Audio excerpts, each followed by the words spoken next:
오늘 설교 제목 구속 언약입니다. 조금 낯선 제목이죠. 지난 19번의 설교가 언약이라는 주제로 창조 언약부터 창세기부터 은혜 언약의 어떻게 보면 절정이라고 할 수 있는 새 언약, 히브리서에 있는 그 텍스트까지 우리가 이제 공부를 해왔습니다. 이 전체 시리즈의 오늘 마지막 날인데요. 일종의 에필로그라고 할까요? 단순한 에필로그는 아니고 이 전체 창세기로부터 또 신약에 이르기까지 긴 여정에 계시되었던 하나님의 은혜로운 은혜 언약의 역사에 정말 영원한 기초이자 이제 기원이자 출발점이라고 할 수 있는 구속 언약에 대해서 오늘 공부하면서 이 긴 여정을 마무리하고자 합니다. 구속 언약이라는 그 단어를 제가 예전에 다윗 언약을 설명드리면서 잠깐 소개한 적이 있습니다. 신비한 언약입니다.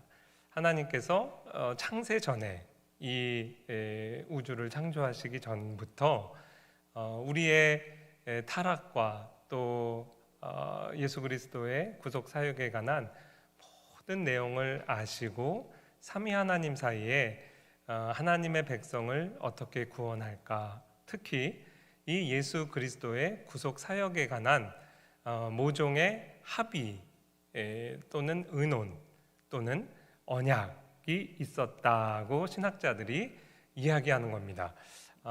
사변적으로 생각해낸 게 아니라 성경의 이제 구절들 안에서 마치 삼위일체 교리를 우리가 배우고 또 가르치는 것처럼 이러한 구속 언약의 존재를 발견하고 또 그것을 배우고 또 가르쳐 왔습니다. 그 구속 언약에 관한 가장 대표적인 텍스트가 오늘 우리 읽은 이 말씀, 정말 많은 구절들이 있는데 한 구절을 우리가 한번 공부하면서 정말 신비로운 하나님의 그 구원의 역사를 우리가 한번 가슴에 새겨보도록 할 텐데요. 오늘은 말 그대로 성경 공부와 좀 비슷한 성격으로 설교를 구성했습니다. 그래서 혹시 펜을 가지신 분은 본인의 성경책에 그냥 많이 아니고요, 이렇게 성경 구절 주소를 이렇게 좀 적어두시면서 설교를 따라오시면 제 경우에는 그랬거든요. 어느 한 포인트에 이르면 머리에서부터 발끝까지 소름이 돋습니다. 좀 과장이 아니고 정말 그랬어요. 이런 식으로 우리가 성경 공부를 하다 보면 어디 신천지나 이런 거짓된 성경 공부 이런 유혹에 빠지지 않겠다, 그런 이제 생각도 제가 한번 했던 기억이 납니다. 자, 이 정도 하고 이제 오늘 본문 말씀 한번 열어보겠습니다. 첫 화면 열어주시겠어요? 내가 여호와의 명령을 전하노라. 여호와께서 내게 이르시되 너는 내 아들이라. 오늘 내가 너를 낳았도다. 도대체 이 의미가 뭘까요?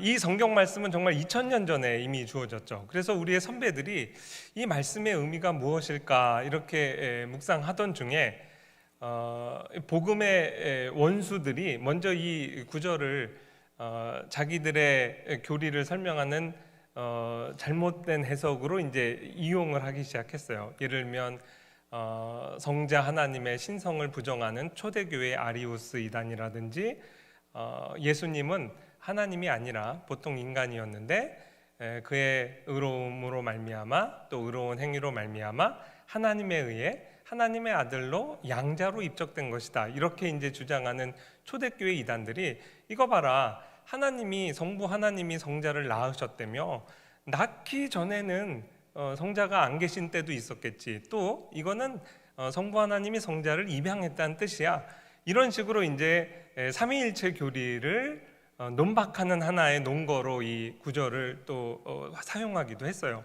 그러니까 이제 정통 교회는 여기서 말하는 오늘이라는 것은 영원하신 성부 성자 성령 하나님이시니 영원이라는 무한대의 개념을 갖고 들어오면 낳기 전이라는 건 있을 수 없고 성부 하나님이 성자를 영원히 낳으신다는 성부와 성자의 관계를 표현한 거야. 그래서 이제 삼위일체 교리를 가지고 정통 교리를 주장하는 교회와 또 이단들이 서로 이 구절을 가지고 이제 논쟁하는 그러한 역사가 벌써 초대교회 이른 시기부터 있었어요.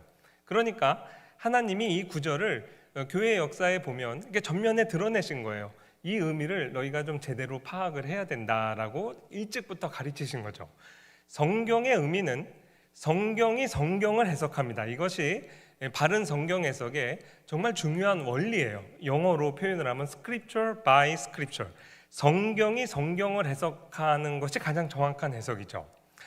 이 시편 2편 7절 8절 말씀이 이 전체가 어디에서 인용되면서 해석되고 있냐면요, 히브리서 5장 5절입니다.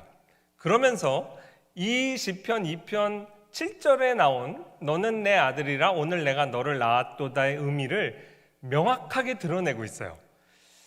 또한 이와 같이 히브리서 5장 5절입니다. 그리스도께서 대제사장 되심도 스스로 영광을 취하심이 아니요 오직 말씀하신 이가 그에게 이르시되 너는 내 아들이니 내가 오늘 너를 낳았다 하셨고, 자, 시편 2편 7절 말씀을 그대로 인용하고 있죠. 그러면서 이 의미가 무엇이냐면 삼위일체 교리를 입증하는 본문이 아니라 삼위 하나님이 하나님이시라는 건 당연히 전제로 하고 이 삼위 사이에 있었던 모종의 어떠한 예식, 어떠한 의식을 설명하고 있는 거예요. 근데 그것이 어떤 의식이냐면 성자 하나님을 우리를 위한 영원한 대제사장으로 임명하시는 장면이다, 이렇게 히브리서 기자가 해석을 하고 있는 겁니다. 그러니까 표현이 조금 낯설어서 그렇지, 이 말은 이미 창세 전에 에베소서 1장 말씀에 보면 이미 창세 전에 삼위 하나님 사이에 우리를 위한 구원의 계획이 있었던 것을 우리가 알 수 있습니다. 우리가 지음받기도 전에 그리스도 안에서 우리를 택하셨다 그랬잖아요. 그러니까 그리스도란 말 자체가 메시아란 말이에요. 우리의 타락을 전제하는 말이고 우리를 구원하시겠다는 하나님의 의지가 당연히 전제된 지금 상황인 겁니다. 그래서 이 그리스도를 메시아의 사역 가운데 세 가지 사역, 왕, 제사장, 선지자, 정말 중요한 우리를 위한 구속의 사역을 보통 대제사장으로서의 사역이라고 설명하고 있습니다. 이 성자 하나님께서 우리가 타락하지 않고 우리가 죄인이 아니었다면 우리를 위한 대제사장이 되실 필요가 없는 거죠. 그런데 하나님께서 이미 창세전에 성자 하나님을 우리를 위한 대제사장으로 임명하셨다는 거예요. 이것이 구속 언약이라는 그러한 언약 개념의 굉장히 핵심적인 개념입니다. 그리스도께서 이미 창세전에 우리를 위한 대제사장이 되셨다. 그래서 시편 2편은 다윗을 통해서 쓰여졌으니 BC 1000년 전에 쓰여진 시편의 의미가 1000년 후에 예수 그리스도의 복음 안에서 이렇게 확증되게 된 겁니다. 근데 이제 성경이 성경을 해석하면서 우리를 이제 이끌어 갑니다. 그래서 이제 히브리서 5장 5절 말씀에 너는 내 아들이라 내가 오늘 낳았다 그랬잖아요. 근데 시편 2편 그 8절로 다시 위로 올라가면 그 대화가 이어지죠. 성부 하나님께서 지금 성자 하나님께 이렇게 너는 내 아들이라 오늘 내가 너를 낳았도다 하면서 내게 구하라 내가 이방 나라를 내 유업으로 주리니 내 소유가 땅끝까지 이르리로다. 우리가 요 유업이라는 단어에 대해서 2주 전에 배웠습니다. 히브리서 9장 15절 기억하시죠? 하나님께서 당신의 택한 백성에게 천국을 유업으로 주시겠다 그랬잖아요. 기업으로 주신다. 그 유업이란 말 안에 이미 대제사장으로서 임명받으시는 그리스도가 행하실 사역이 무엇인지가 다 드러나죠. 성육신을 하시죠. 우리를 위해서 십자가에서 속죄의 죽음을 죽으시죠. 그러니까 저 유업이라는 단어 하나가 이미 앞으로 우리를 위해서 대제사장의 사역을 감당하실 메시아의 사역을 드러내고 있어요. 그렇게 해서 십자가의 사역을 감당하신 결과 하나님께서 땅끝까지 주시겠다, 땅끝까지 그 소유권을 주시겠다, 그 땅끝에 저와 여러분이 다 포함되는 거죠. 그러니까 시편 2편 7절 8절 안에 이렇게 예수 그리스도의 복음의 핵심적인 내용이 이제 포함되어 있는 겁니다. 그래서 이거는 이제 오늘 머물러서 공부할 건 아니에요. 히브리서 전체가 예수 그리스도가 대제사장이시며 대제사장으로서 우리를 위해서 어떤 사역을 하셨는지를 기술한 것이 히브리서의 주제입니다. 그래서 우리는 보통 히브리서 하면 11장 믿음장을 생각해서 믿음의 서신이다 이렇게 이제 생각하기 쉬운데, 사실 더 중요한 주제는 예수 그리스도가 누구시고 그가 우리를 위해서 행하신 대제사장으로서의 사역이 무엇인지를 밝힌 것이 히브리서의 주제예요.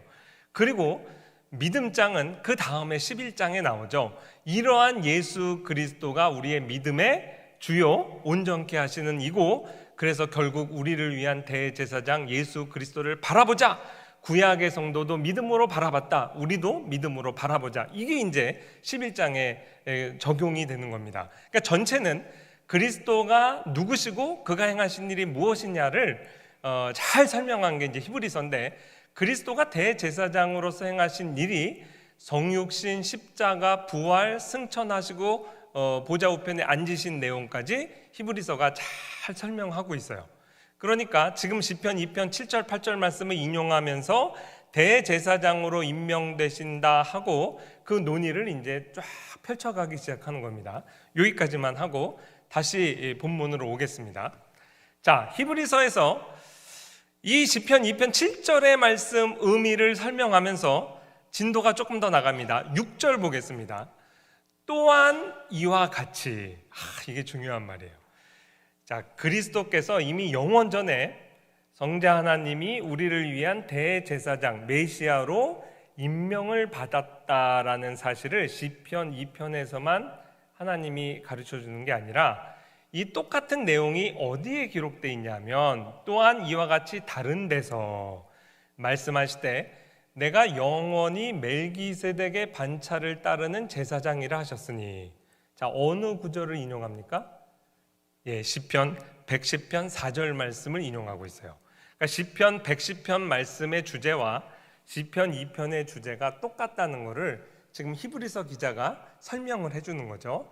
그런데 역시 영원전에 성자께서 우리를 위한 대제사장으로 임명받으시는 장면을 시편 110편 4절이 설명을 하고 있는데, 어떻게 보면 새로운 개념 하나를 더 소개합니다.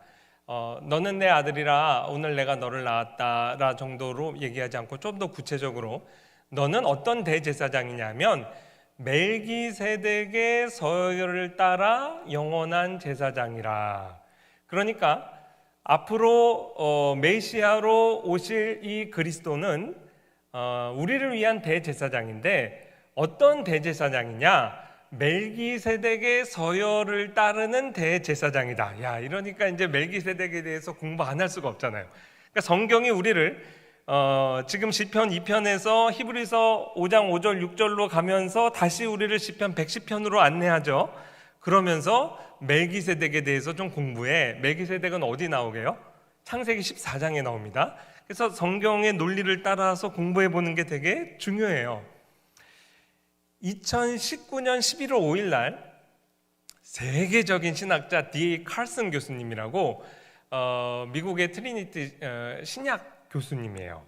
은퇴하신 교수님인데, 이 교수님을 모시고 우리 화평교회에서 정함신학 강좌를 했습니다. 정함신학 강좌 그때 와서 이렇게 들으셨거나 또 봉사하신 분들 기억하실 거예요. 3년 전인데요. 이렇게 저명하신 분이 이제 우리 교회에 오셨어요.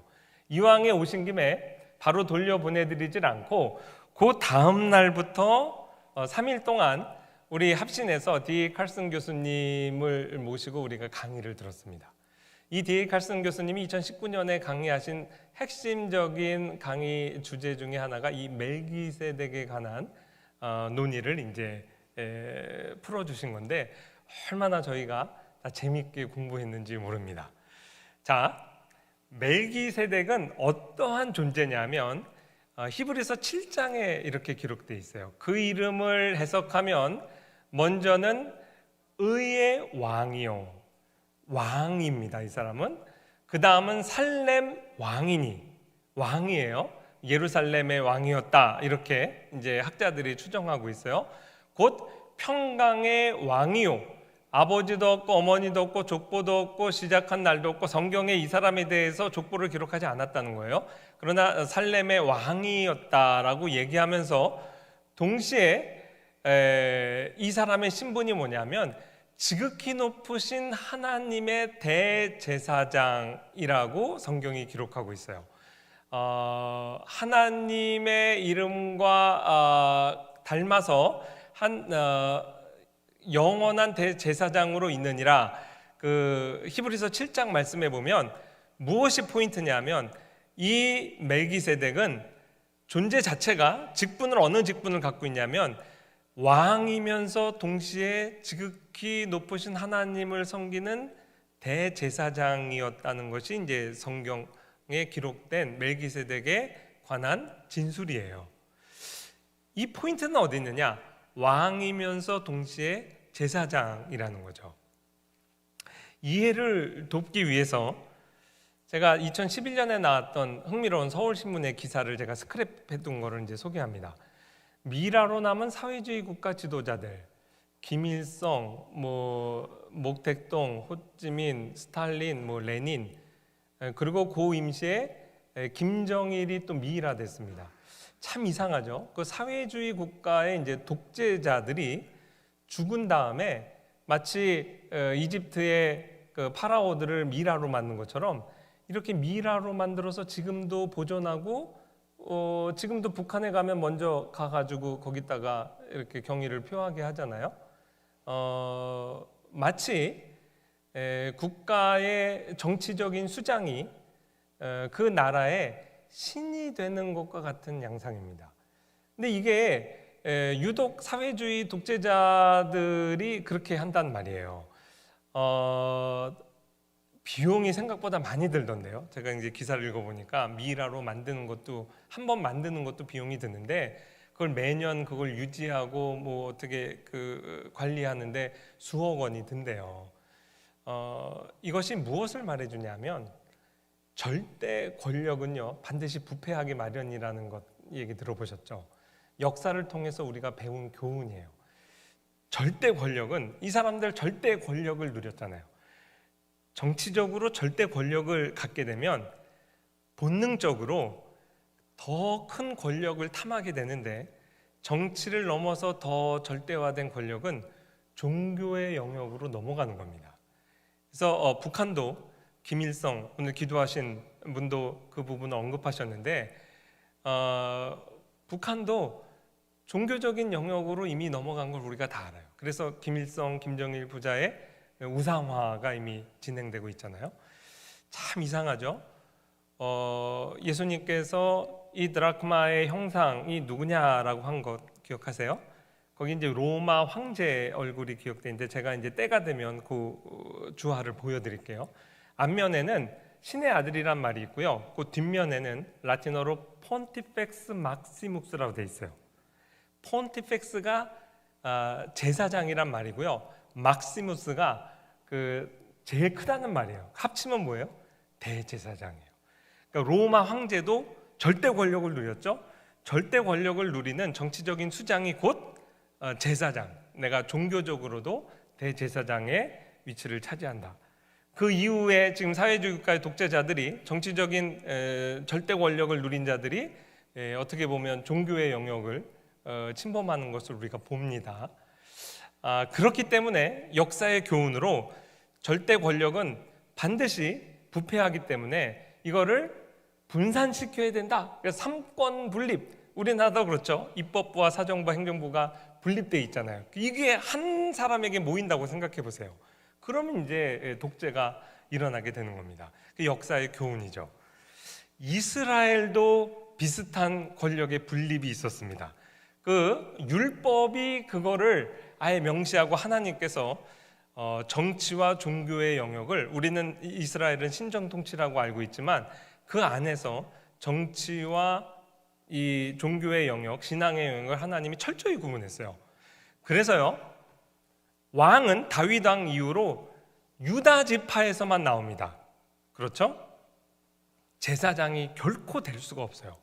왕은 제사장은 아론 지파에서만 나와야 돼요.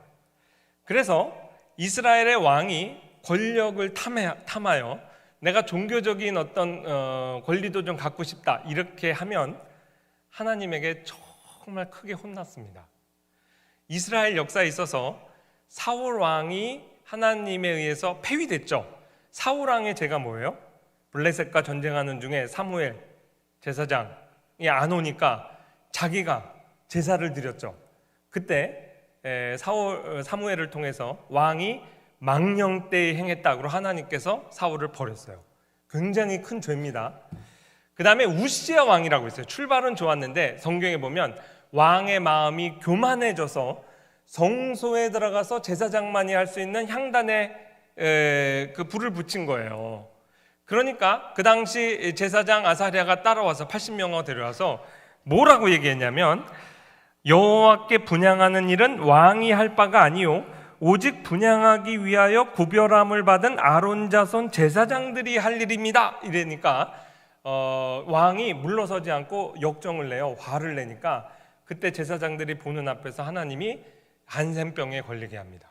우시야가 그래서 하나님에게 큰 징벌을 받고 죽는 날까지 한센병 환자로 살다가 죽어요. 그러니까 이스라엘에게도요, 이 왕의 직분과 제사장의 직분을 하나님께서 철저히 구분했어요. 그리고 왕에게 너는 죽었다 깨나도 여기 못 간다. 다윗이 아무리 성군이어도 이 제사장의 역할을 못하는 거예요. 근데 문제가 있어요. 그리스도는 우리를 위한 왕이요 대제사장이시잖아요. 그래서 구약의 인물 그 누구도 예수님의 온전한 모형이 못 되는 거예요. 다윗도 예수 그리스도의 모형이라고 하지만 그는 왕이었지, 왕이자 선지자였지 대제사장은 아니었던 겁니다. 다윗 시대 이래로 그렇게 이제 하나님께서 구분하셔서 이렇게 온당한 모형을 못 찾는 거죠. 그래서 멜기세덱이 등장하는 겁니다. 히브리서 기자의 논리예요.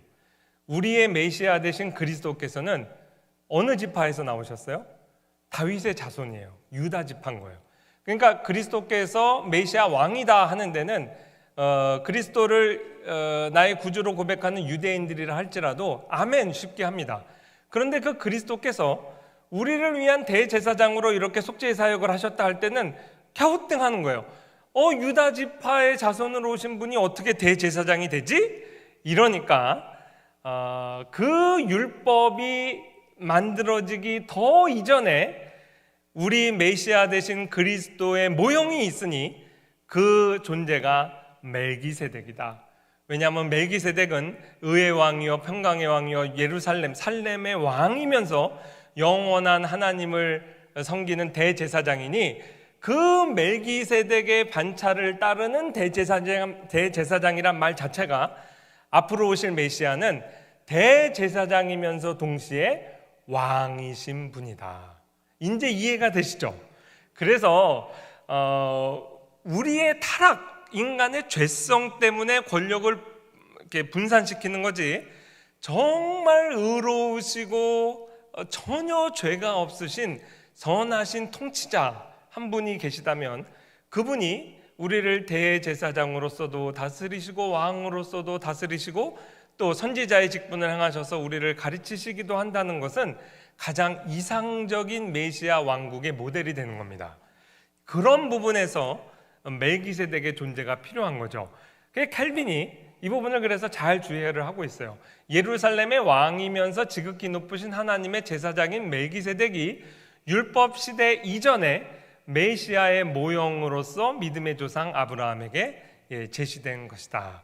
그래서 시편 2편 말씀으로부터 출발해서 이미 창세전에 성자 하나님께서 우리를 위한 대제사장으로 임명되셨구나. 근데 진도가 조금 더 나가죠. 시편 110편의 말씀을 인용하면서 그런데 그 대제사장은 그냥 대제사장이 아니라 우리의 왕이신 대제사장이구나. 여기까지 우리가 지금 진도를 나간 겁니다.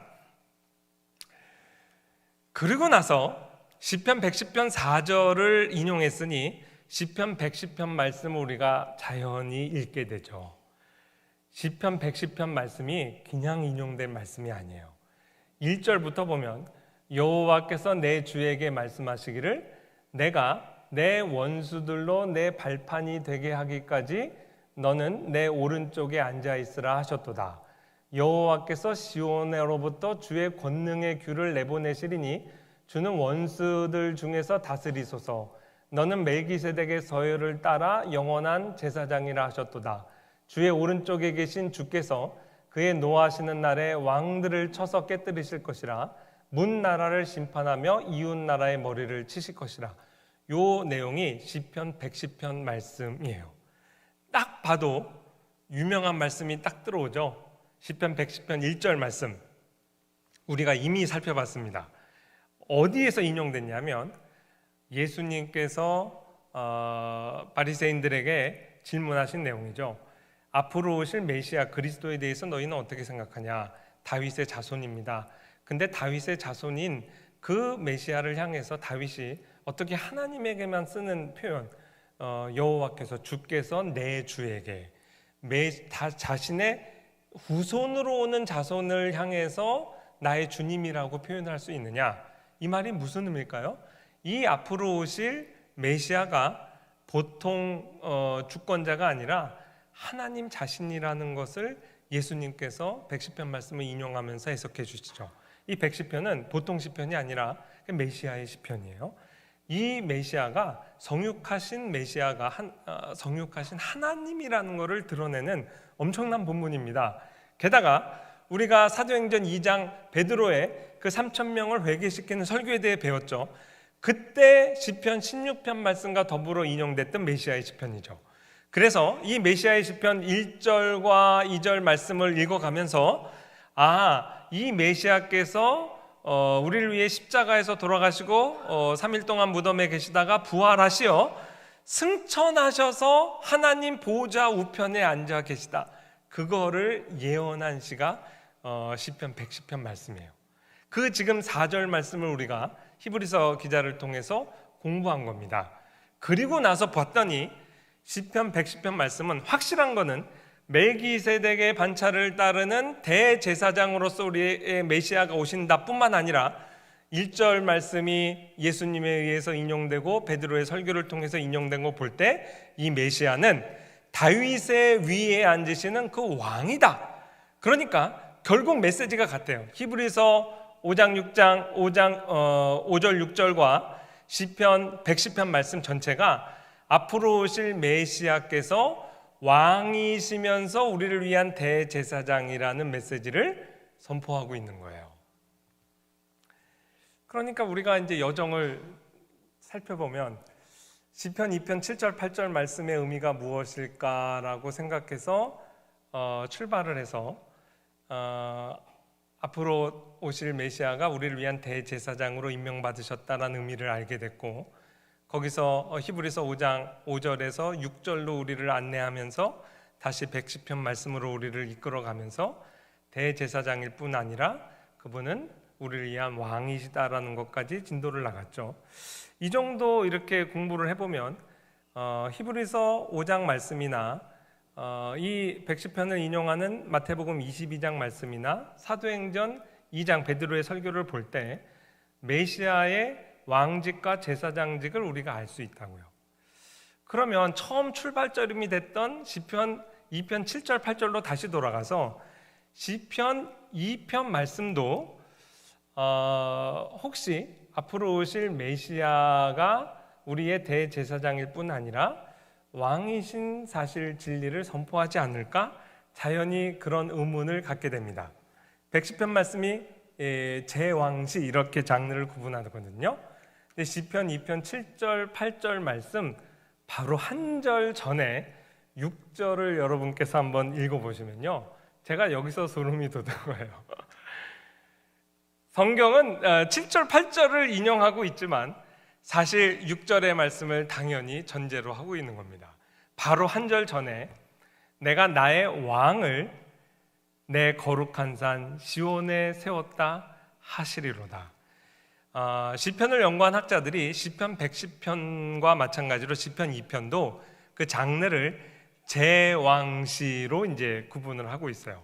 그러니까 앞으로 오실 메시아가 왕이시라는 거죠.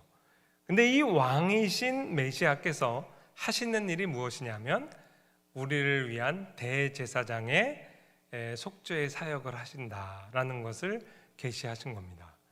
그래서 메시아 왕일 뿐 아니라 이스라엘 사람들은 당연히 그들이 기대했던 메시아가 대제사장으로서 우리를 위한 속죄의 사역을 하실 거라는 것을 성령의 감동으로 하나님이 충분히 계시하실 수 있었습니다. 깨달은 사람들도 많이 있었으리라 생각해요. 한 걸음 더 나아가 저 짧은 구절 안에 너가 그러한 속죄 사역으로 너의 죽음으로 이 속죄 사역을 완성하고 나면 이방 나라를 내 유업으로 주리니 내 소유가 땅끝까지 이르리로다. 땅끝 하면 많은 선교사님들의 마음을 늘 감동시키는 예수 그리스도의 대위임령, 대위임령의 연장성산에 있는 사도행전 1장 8절 말씀, 오직 성령이 너희에게 임하시면 너희가 권능을 받고 예루살렘과 온 유대와 사마리아와 땅끝까지 이르러 내 증인이 되리라. 괜히 멋있으라고 하신 말씀이 아니죠. 이미 창세전에 삼위 하나님 사이에 있었던 구속 언약 안에서 이 예수 그리스도의 대제사장으로서의 속죄 사역의 결과 그리스도께서 받게 되시는 그 유업의 소유가 어디에까지 미치느냐? 땅끝까지 미치는 거예요. 그래서 예수님께서 속죄 사역을 완성하신 다음에 제자들에게 내 땅 소유가 어디냐? 땅끝까지다. 그러니 땅끝까지 가서 복음 전하라. 이렇게 말씀하신 겁니다. 두 가지 의미를 갖죠. 예수 그리스도의 대제사장으로서의 속죄 사역이 미치는 영역이 어디냐? 땅끝까지다. 땅끝까지 가서 우린 십자가의 복음을 전해야 되는 거예요. 또한 이분은 보통 대제사장이 아니라고 그랬죠? 왕이시라고 그랬죠? 이 왕으로서의 메시아의 통치 영역이 어디냐? 땅끝까지다. 이게 시편 2편 7절 8절 안에 이미 신약의 복음이 농축된 형태로 이렇게 계시가 돼 있는 겁니다. 너무 신비롭죠. 저는 소름이 돋았는데 여러분은 졸리신 것 같아요. 아니 성경을 해석하면서 이끌어가는 그 복음의 논리가 얼마나 신비로운지 모릅니다. 성경이 성경을 해석할 뿐 아니라 이렇게 짝이 있고 이 예언이 그리스도의 복음 안에서 얼마나 신비롭게 성취돼 가는지 모르겠습니다. 그래서 적용이에요. 이 구속 언약, 예전에도 이 책을 제가 한번 소개했죠. 제가 쓴 책이 아니라 제가 번역한 책이에요. 그러니까 저걸 제가 선전한다 이렇게 오해는 하지 마세요. 그 역자 서문에 이 구속 언약을 그래서 공부하게 되면 제가 이렇게 썼어요. 구속 언약은 성도가 누리는 구원의 확신에 확실한 근거가 됩니다. 구속 언약 안에서 모든 성도는 구원의 확신에 대한 영원히 흔들리지 않는 근거를 발견할 수 있기 때문입니다. 구속 언약에 따르면 성도 한 사람 한 사람은 저와 여러분을 하나님이 이름으로 하세요. 우리 한 사람 한 사람이 영원부터 성부가 그리스도에게 약속한 그 유업 안에 포함되어 있다는 거예요. 그 택자 안에 이미 포함되어 있고 그리스도는 우리를 위해서 자기가 앞으로 이미 알고 우리를 이미 알고 계시다는 거예요. 이미 아시니까 그 안에서 서로 모종의 언약 관계가 형성된 겁니다. 루더포더는 이 구속 언약을 가리켜서 그래서 정말 잘 표현했어요. 우리가 경험하는 하나님의 사랑의 모든 근원, 또한 우리가 경험하는 모든 은혜 언약의 근원이 이 하나님 영원한 기초, 삼위 하나님의 구속 언약 가운데 있다는 거예요. 그래서 이 구속 언약 위에 하나님께서 세상을 창조하고 인류의 역사 가운데서 하나님의 구속 사역을 이루신 그 모든 은혜의 역사에 영원한 근거와 기초가 이제 놓여 있게 됩니다. 그래서 이것을 알고 나면 하나님을 찬양하지 않을 수 없어요. 정말 하나님의 어메이징 그레이스, 놀라운 은혜죠. 그리고 이제 이거는 좀 거룩한 소름입니다. 우리가 이제 주일학교 때도 그런 생각 하잖아요. 하나님 우리가 타락할 줄 알고 선악과 만드셨어요? 그런 질문 많이 받잖아요. 당연히 아셨죠. 하나님이 이 모든 내용을 아시면서 세상을 창조하셨습니다. 그러면 하나님의 어떤 창조 목적 자체가 우리의 죄 문제로 인해서 일탈되거나 방해를 받은 것 아니냐? 그렇지 않습니다. 왜냐하면 하나님께서 우리를 지으신 목적, 우리의 존재 목적이 사람이라면 반드시 알아야 된다고 그랬죠. 기억하기도 쉬워요. 이사야를 약자로 쓸 때 4거든요. 사람의 4321. 이사야 43장 21절. 이 백성은 내가 나를 위하여 지었나니 나의 찬송을 부르게 하려 함이니라. 우리가 존재하는 목적 자체가 하나님을 찬양하기 위해 지음받았어요. 제가 우리 아들들 태어날 때 얘가 알아듣든지 못 알아듣든지 응애하고 태어난 현장에 네가 태어난 목적에 대해서 말해주겠다, 이 말씀 제가 암기해서 가르쳐 줄 테니까요. 우리가 오늘도 생명호흡을 연장받고 이렇게 살아가는 목적 자체가 하나님의 영광을 찬양하기 위한 존재로 지음받았어요.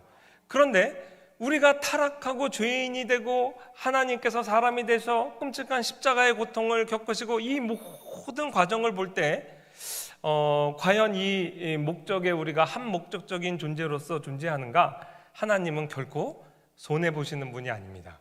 하나님께서 우리 인간에게 받으실 찬양은 은혜의 찬양, Amazing Grace라는 찬양이에요. 은혜를 찬양한다는 것은 사주의 은총을 경험해 보지 않고는 찬양할 수 없습니다. 흥미롭게도 베드로후서 2장 4절에 보면 똑같이 찬양받기 위한 존재, 찬양을 그들로부터 받기 위한 존재로 지으신 또 다른 존재가 있어요. 천사가 그래요. 근데 천사도 우리와 같이 자유의지를 갖고 있었죠. 근데 천사가 그거를 악용해서 스스로 타락해서 천사의 수장이 사탄이 됐죠. 우리는 거기까지 정도를 알아요. 그런데요, 성경에 이런 말씀이 있어요. 하나님께서 범죄한 천사는 용서하지 않으셨어요. 사주의 은총을 베풀지 않았다고요. 그래서 천사는요, 찬양하기 위한 존재로 지음받았기 때문에 찬양을 잘합니다. 늘 성경에도 보면 천사들이 하나님을 찬양하죠. 근데 어떤 곡을 찬양하는지 보셨어요? 주제가 거룩하다, 거룩하다, 거룩하다예요. 늘 하나님의 거룩하심, 의로우심을 찬양해요. 은혜를 찬양 못합니다. 왜 그런지 아세요? 천사는 사주의 은혜를 실존적으로 체험하지 못해서 그래요. 그런데 인간에게 하나님이 받으시는 찬양의 주제는 은혜입니다. Amazing Grace예요. 이거는 우리 인간의 찬양이에요. 앞으로 우리가 새하늘과 새 땅에 가서 천사의 찬양과 사람 찬양의 주제가 어우러져서 하나님의 놀라운 거룩하심과 의로우심과 또 은혜로우심을 우리가 찬양할 거예요. 그런 면에 있어서 우리가 이러한 창조, 지음받고 타락하여 그리스도의 무한하신 속죄사역의 은혜로 말미암아 구원함을 받은 이 모든 스토리가 헛된 것이 아닙니다. 하나님의 놀라운 은혜를 찬양하는 그러한 피조물로서의 우리의 본연의 역할을 감당할 겁니다. 오늘 이 모든 에필로그, 2019년에 사랑의 불시착이라는 드라마가 있었어요. 혹시 아세요? 손예진 씨 나오는. 그 맨 마지막 장면에 보면요, 그 혼수 상태에 있을 때 꿈을 꿔요. 그 패러글라이딩 사고로 북한으로 넘어가고 어떻게 해서든 거기서 이제 그 리정혁 대위하고 만나서 사랑하는 얘기거든요. 근데 그 사랑이 얼마나 힘들겠어요. 리정혁 대위도 그 총 맞았죠. 손예진 씨도 나중에 총 맞고 뭐 죽는 고비를 많이 넘겨요. 그런데 그거를 꿈속에서 다 봐. 미리 아는데 다시 원시점으로 돌아가서 패러글라이딩 그거 하겠냐 할 때 하겠다고 결심한다고요. 왜냐하면 그 어려운 난관을 통해서 얻은 사랑이 너무 귀하기 때문에 그걸 포기하지 않고 또다시 과거로 가도 나는 북한에 가겠다, 이런 식의 이제 장면, 결단을 내리는 장면이 아주 인상 깊게 이제 남아 있어요. 일종의 그런 종류의 에필로그입니다. 우리의 구속 역사에 대한 모든 내용을 하나님이 다 아시면서 이 세상을 창조하신 겁니다. 그렇기 때문에 우리의 찬양의 농도와 반응이 더 깊어지는 거예요. 우리가 하나님 앞에 찬양할 때 하나님의 놀라운 은혜를 찬양합니다. 이스라엘의 역사에 있어서 고라 자손을 하나님이 찬양 대장으로 세우셨잖아요. 그 고라가 우리가 아는 그 고라입니다. 반역한, 가장 하나님의 구원의 역사에 대해 저항했던 그 반역의 수괴의 자녀들이 앞에서 찬양대를 이끌었어요. 그게 성경의 원리예요. 무엇을 노래하겠어요? 놀라운 은혜를 노래합니다. 그게 원래 이 강단에 쓰는 사람이 어려서부터 구별된 의로운 사람 그렇지 않습니다. 사도 바울과 같이 죄인 중에 괴수들이 원래 이 자리에 쓰는 거예요. 그래야 하나님의 나 같은 죄인을 살리셨다는 어메이징 그레이스를 찬양할 수 있기 때문에 그래요. 그러니까 여러분이 여기 있는 사람의 기대치를 낮추지 말아요.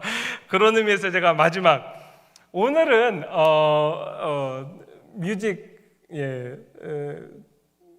동영상을 제가 좀 상영해 드리겠습니다. 3분 정도 되는데요. 이 어메이징 그레이스를 실제 작사한 존 뉴턴, 정말 악한 사람이었죠. 여러분 보시는 게 실제 그 당시 노예선 그림이에요. 노예를 저렇게 빽빽하게 노예선에 싣고 노예무역을 했어요. 하다가 전염병이 돌면 상품 가치가 떨어지잖아요. 그냥 바닷속에 빠뜨려서 물고기 밥으로 만들었습니다. 이렇게 악한 직업에 종사했던 노예 상인이었던 존 뉴턴이 1748년 5월 10일 날 회심하게 됩니다. 선상에서 폭풍우를 만나요. 죽게 되니까 주일학교 다녔던 게 기억나는 거예요. 그래서 하나님 날 좀 살려주세요 기도했는데 하나님이 정말 거짓말처럼 그 바다를 잔잔케 했어요. 그때 존 뉴턴이 깨닫습니다. 하나님은 의인의 기도만 듣는 줄 알았는데 나 같은 죄인의 기도도 들으시는구나. 그러고 회심하게 되는 거예요. 어메이징 그레이스, 나중에 그 찬양을 듣게 되죠. 그래서 이 찬양이 정말 인류 역사에 있어서 가장 파퓰러하게 많이 불리는 찬양이라고 합니다. 어메이징 그레이스라는 영화가 2009년에 한번 개봉한 적이 있어요. 그 윌버포스 실화죠. 노예무역과 더불어 싸웠던 영국의 아주 신실한 크리스찬. 근데 그 홈페이지에 제가 갔다가 이 존 뉴턴의 실화를 가지고 짧은 뮤직비디오를 만들어 놓은 게 있더라고요. 그거 좀 틀어주시겠어요? 제가 이거를 하면 됩니다. 영어 자막이어서 제가 그때 잠깐 설명을 좀 드릴게요. 이게 제가 출력이 안 되는데 좀 눌러주시겠어요?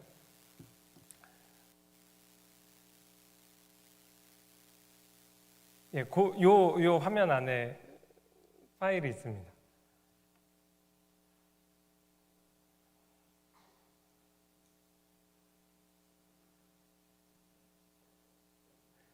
없으면 안 되면 뭐 어쩔 수가 없어요. 제가 기도하고 마치도록 하겠습니다. 그냥 그 스토리는 이미 제가 설명드린 거 그게 이제 사실 답니다. 하나님께서 나 같은 죄인을 하나님께서 살리셨다라는 그 찬양의 간증을 듣고 싶으셔서 우리 모두에게 사실 이러한 은혜를 이제 체험하게 하신 겁니다. 다음 주에는 뭘 할까? 20편의 이 시리즈를 마친 다음에 놀랍게도 우리가 예수 그리스도의 복음을 얘기하면서 막상 사복음서를 갖고 설교한 적 한 번도 없어요. 예, 의도적인 배치입니다. 다음 주부터는 이 세원약의 성취자로 오신 예수 그리스도의 복음, 마태마가 누가 요한복음 이제 시리즈로 이제 강해를 시작하도록 하겠습니다. 기도하겠습니다. 사랑해 주님 감사합니다. 정말 언약에 관한 우리가 내용을 20주에 걸쳐서 배우면서 하나님의 놀라운 은혜를 저희가 보고 듣고 느끼게 하신 것 감사합니다. 정말 이번 한 주도 이 하나님의 놀라운 은혜를 저희가 마음속에 새기며 오늘 오전에 선포된 하나님의 말씀처럼 신발 바꿔 신지 않는 한 주 되게 도와주시옵소서. 예수님의 이름으로 기도합니다. 아멘.